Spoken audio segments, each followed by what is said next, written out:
Les amis, bonjour, j'espère que vous allez bien.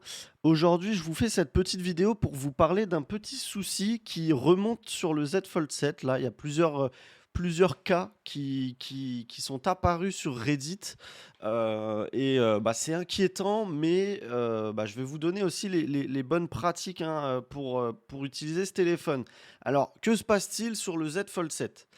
On a des cas de gens qui ont perdu la partie gauche de leur écran et on pense savoir pourquoi. Apparemment, ce serait le connecteur flexible qui relie les 2 écrans entre eux qui, est, défaillant. En gros, à force de plier le téléphone, le connecteur se débranche et donc vous perdez, l'écran de gauche. Donc c'est assez inquiétant parce qu'effectivement, quand on achète un téléphone à 2 100 €, voire plus selon la version que vous avez, c'est très inquiétant. Mais moi, j'ai tendance à croire que c'est sûrement, en tout cas, j'ai tendance à croire et j'espère que ça vient d'une mauvaise utilisation des utilisateurs. Un des utilisateurs a remonté le fait qu'il utilisait, attention, une coque de protection, qui, avait une, comment on dit, en français?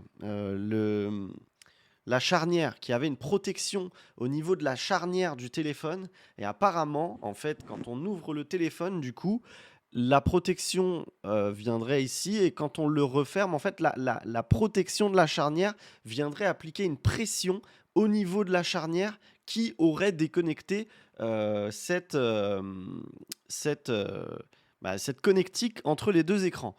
Donc attention peut-être au choix de votre écran parce que effectivement, si vous perdez, le deuxième écran, c'est quand même bien dommage parce que c'est pour ça que vous l'achetez au départ.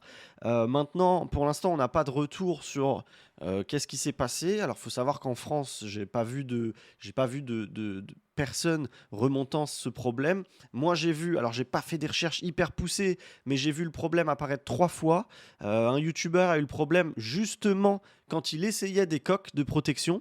Au milieu de sa vidéo, l'écran à l'intérieur a commencé à afficher des lignes vertes, etc. Et jusqu'à ce qu'il ne fonctionne plus du tout.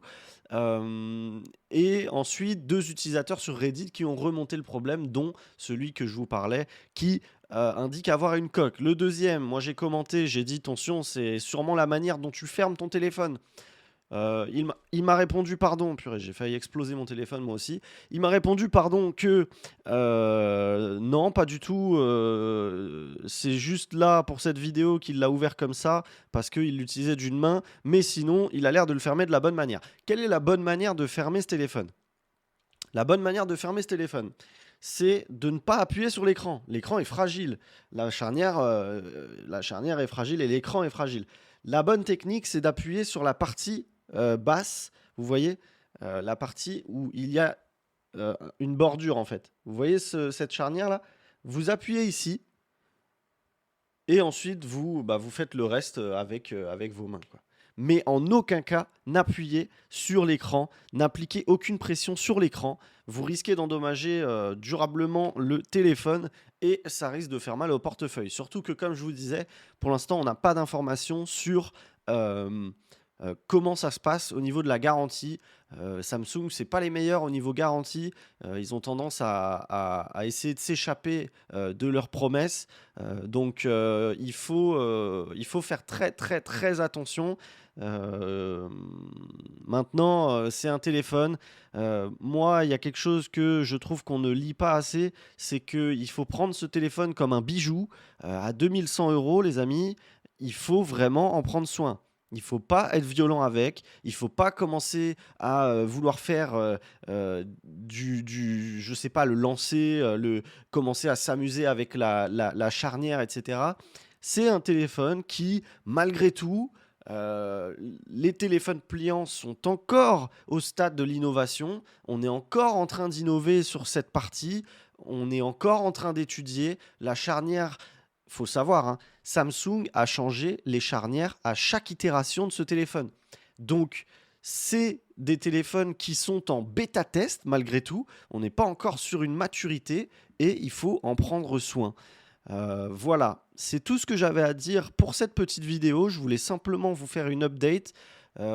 Si vous n'êtes pas soigneux, j'espère vous avoir évité l'achat parce que franchement, j'avoue que ça me ferait mal que mon téléphone casse comme ça.